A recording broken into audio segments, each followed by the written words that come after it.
Hello and welcome to another edition of Currently in Quincy. I'm Joe Catalano, and today we will get the details of the Quincy Symphony Orchestra's new concert season coming up starting next month. First, though, we take a look at the weather and the news for you. Currently in Quincy, it's sunshine with a few clouds out there. It's rather chilly, 56 degrees right now, and that is about as warm as it's going to get today, with daytime highs in the mid-50s and clouds increasing throughout the day. Tonight, we'll have a lot of clouds. It'll be a chilly one with lows dropping off into the lower 40s. The last weekend of October looks dry but cool, with a mix of sun and clouds both days, and daytime highs in the low to mid 50s and nighttime lows getting chilly. Look at Sunday night, down to the upper 30s. Still a mix of clouds and sun here on Monday with highs into the mid 50s. The middle of next week is looking a little unsettled right now, so enjoy the dry weather that we have right now. 56 degrees here in Quincy. Checking out the news for you today, Quincy Mayor Thomas Koch provided an update to the City Council this week about the city's $1.6 billion of debt. At the request of Ward 1 Councilor Dave McCarthy, the chair of the Finance Committee, the mayor provided a breakdown of both the long and short-term debt obligations. Koch said the city is well positioned to continue paying its bills. It's a hell of a story. We've worked very, very well with the Mass School Building Authority, as I talked about. We have communities around us that just need a 2.5 override for operating expenses. This is where I try to make the connection between the average citizen and what's going on in development. Investment matters. It makes a difference in what you get to work with funding here. If we're at our capacity with no room to grow, you'll be making cuts. Not going to be making additions. That's a reality. And I do think that there was a MMA report that came out, and I know it was covered by the Boston papers, that there's like 200 cities and towns that are up against the levy limit now.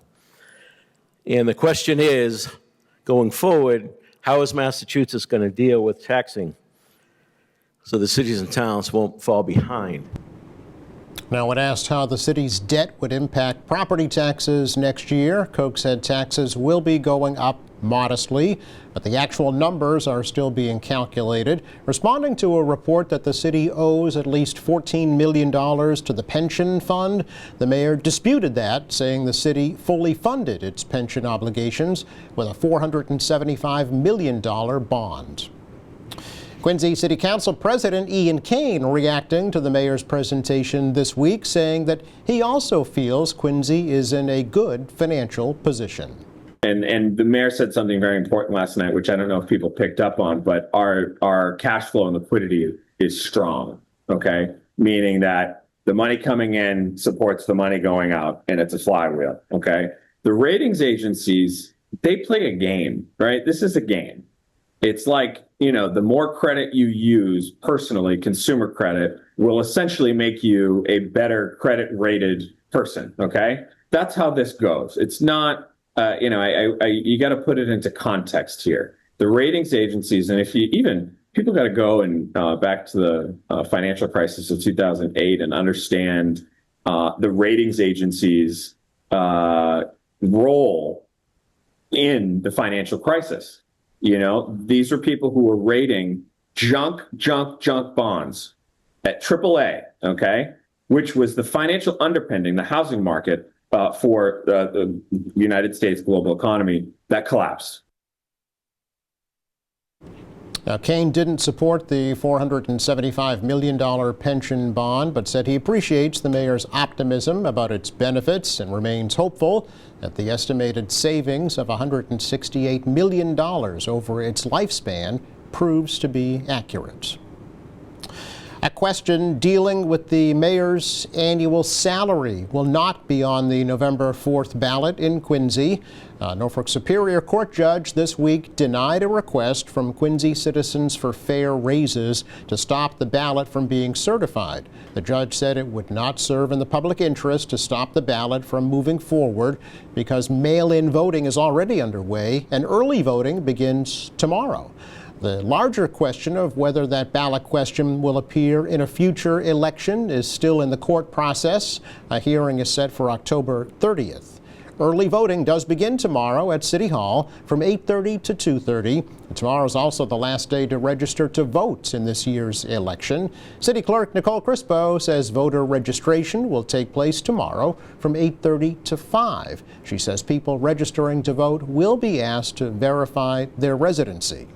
They're signing under the penalties of perjury. So as long as they have all the information on their current address, their name, the last 4 digits of their social.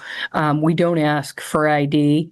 And also, there are so many that are registered now because of the registry that automatically registers you to vote. If you're questioning whether you're already registered, you can certainly call our office, 617-376-1144, 1143, and just check on your voter registration status.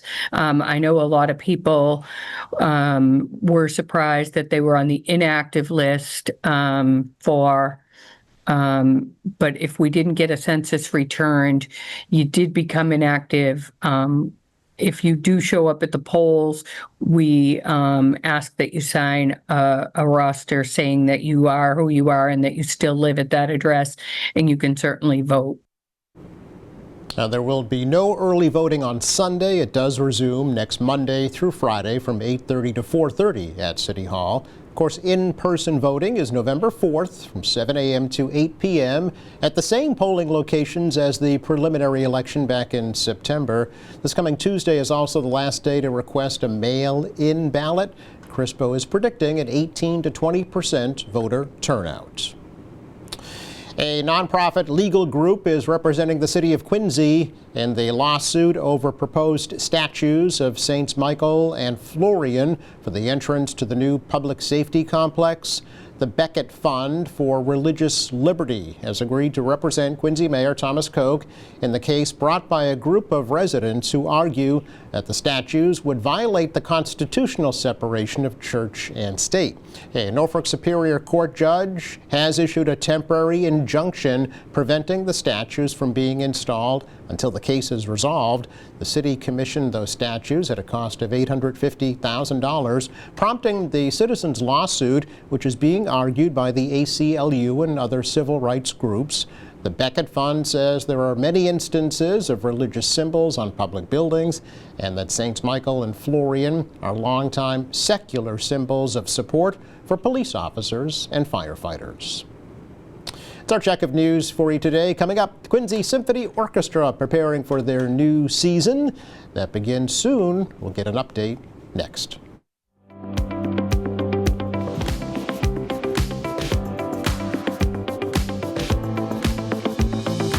Welcome back. Quincy Symphony Orchestra preparing for, I believe, their 72nd concert season coming up November the 2nd. And President Brian Hickox and Maestro Yoichi Udagawa are here again. Hey, guys. Good morning. Good morning. Hey, Thanks Joe. for having Welcome us here, back. Joe. Yeah. The music men are here. We're happy to be here. Thanks. Happy to have you, too. It's an indication, Brian, of a changing season, right? Well, the leaves change, and we have to dig out our instruments. That's right. Blow From off the dust. The summer solstice makes us a little lazy on that, but now it's busy time. Actually, that's not entirely true because the symphony has already performed for Quincy 400 earlier this year, right? That's right, on Yeah. May 17th Yeah. we did. How'd that go?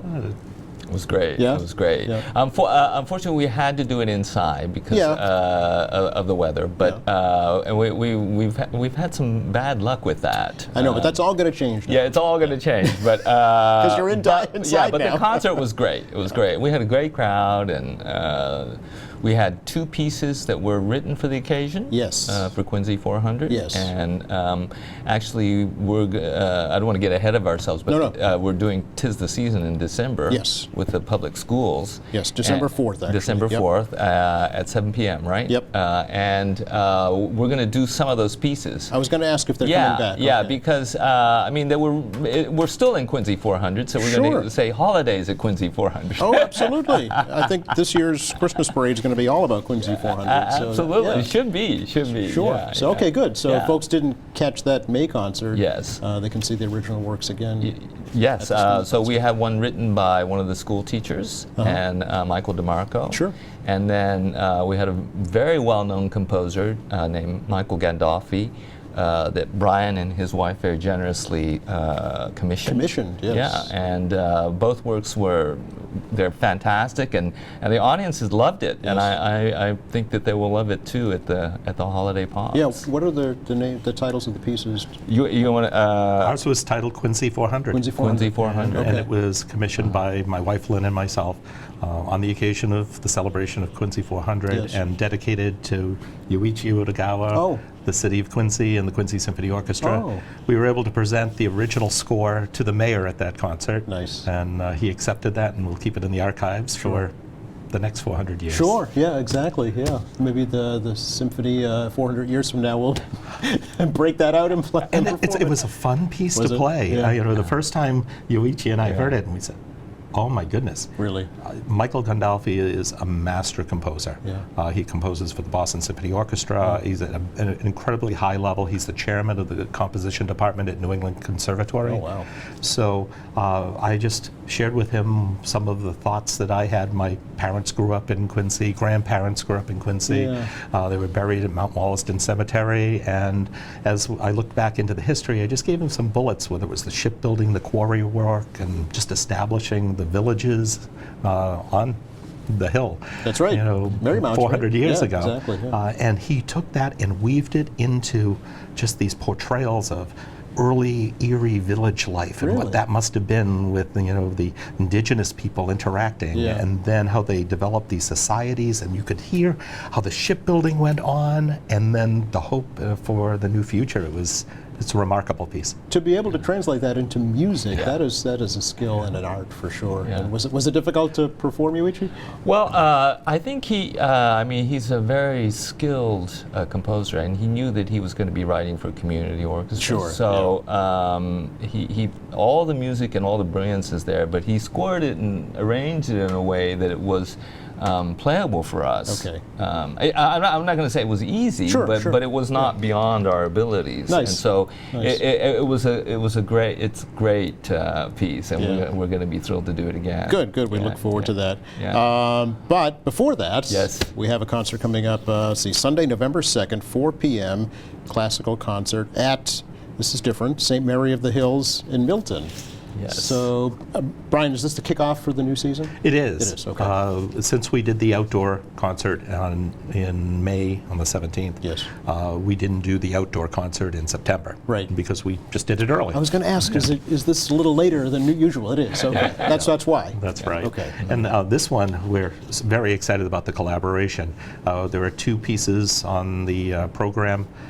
Barber's Adagio for Strings is a relatively short piece that will kick it off, and then we're doing quite a substantial work, Brahms' German Requiem.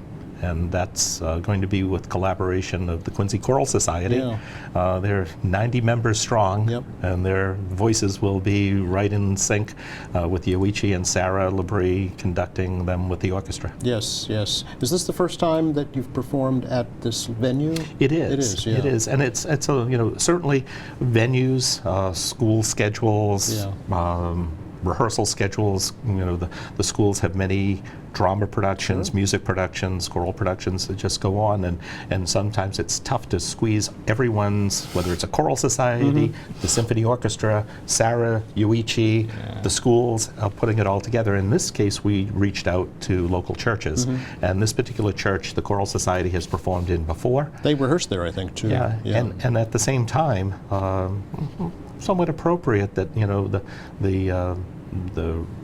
words that were written by Brahms, are from Bible passages. And so here we are in the church. In the church, okay. It is a little bit different. It's called the German Requiem. It could just be called the Requiem. Yeah. However, he wrote it in German. He is German, but many times composers would always write Requiem in Latin. Yeah, and then of course there's a set of words for the Requiem in Latin, And most requiems that composers have written use those words. And in this case, he chose passages from the Bible that he wanted to put in his requiem. And they were in German. Okay. So it's sung in German, so that's why it's called the German Requiem, but not because it's German in any other way. Oh, I see. Okay. It's like if you were an American composer and he called it the English Requiem only because the language was going to be in English as opposed to being in Latin. Okay. All right. So it's not a tribute to the country Germany. No. It just simply the fact that it's in German. Okay. Yeah. So it will be sung in German? It will be sung in German. Wow. Okay. Yeah. And there's good news. Yes. The pamphlet that our guests will receive includes not only the German but the English translation. Okay. Yeah. And I said that it would be very important to have that in the program. Well, yeah. Because otherwise people don't understand what's being said. Right. Yeah. Did Sarah Labrie agree to this? She did. Yeah. And I mean, traditionally with classical music concerts, if you go to operas and stuff like that, it's almost always going to be in the original language. So if it's an opera by Puccini, it'll be sung in Italian. I see. Okay. But these days, through the kind of miracle of technology now, you used to see the words on the screen. Oh, sure. Yeah. Right. And then now they have more and more auditoriums and opera houses have a little screen on their chairs. Oh, really? Yeah. Oh. So that when you're sitting there, you can see what the translation is. Really? Yeah. Oh. I know that all, for example, in the Vienna State Opera, they have those words. Wow. Boston Symphony? Boston Symphony, no. Oh, okay. They do No. super titles. They will do super titles. So that it's up above the stage. Oh, I see. Okay. They flash the words on the. I think that's I agree. I think that's great because if you don't understand what's going on, well, what's the point of it? You're not going to be interactive, right? No. Or care. Right? Yeah, You'll be exactly. When you interested get bored and sleepy. I mean, the music is. Not saying that you put people to sleep. But if you want to be engaged. Yeah, right? but I mean, we laugh about that, but in truth, I think the fact that people often think of going to concerts and falling asleep is that if you went to a time to hear an opera and you didn't understand it, why wouldn't you fall asleep, right? Well, I guess the music and the visuals would be somewhat engaging. Yeah, somewhat engaging. You want to be able to follow along, yeah, too. But it's a story, right? Exactly, and the music was written to follow that story. And if you can't follow the story, you really can't follow the music either. Right. And so for a week from Sunday, November 2nd at 4 p.m., I suggest people get there 15 minutes early to Look at the words. translation. Study the words. Look at what they're saying. Now, is it the full orchestra and the full choral society? Yes. It is. Yes. So is there's enough room there? This is going to be a massive production. Wow. It's been a big undertaking, right? and an emotional one. Oh, This really? one, the Requiem, Brahms' Requiem, differs a little bit. Sometimes traditionally a Requiem, talks about speaks to honoring those who have passed. Yes. And this one has a little bit of a flavor that more recognizes those who were left behind. Oh. And understanding what they're going through. Oh, so, okay. so for anyone who's recently lost a loved one, Yes. I think this will ring very, very warmly Oh, to interesting. them. Okay. So Yoichi, will you kind of speak to that? We'll do a little introduction to it. Yes. Yeah. Yes. Okay. Absolutely. Interesting. Is this? Do you know? Is this the first concert for the Choral Society? This year? I believe as well? it is. It is. I believe it is. okay. Yeah, and we've collaborated with them multiple times Yes. now. Oh, I know. Yes. With the summer concerts, and their director Sarah is just fantastic. Oh, she's fantastic. She's yeah. fantastic, and so.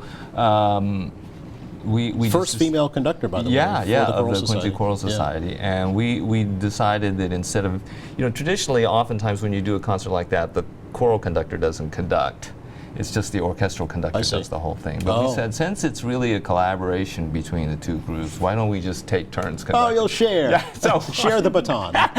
We'll be literally passing the baton. Very nice. So after Yoichi does the first movement, he'll do the odd movements, she'll do the even movements. Yeah, because I'm the odd guy. Oh, okay. I have a vaudeville hook to pull him off the You're done, stage. Yoichi.